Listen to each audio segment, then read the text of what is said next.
cái combo G1 cam này quay được 3 mắt nè, anh em thấy không? Một mắt ở trong xe nè, đó, một mắt ở trong xe, một mắt trước, còn một mắt đằng sau. Thì giá của nó chưa tới 400 cành nha anh em nha.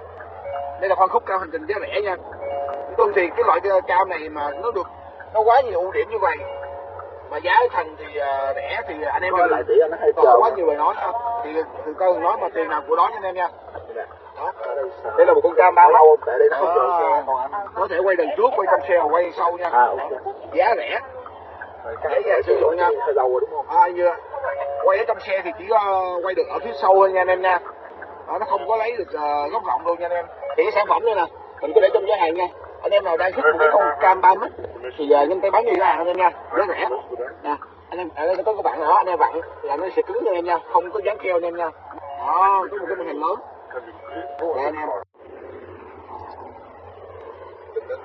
Yan po, malinaw po yung malinaw po yung kuha. 多少人在梦中痴痴苦苦的等，却输给了我。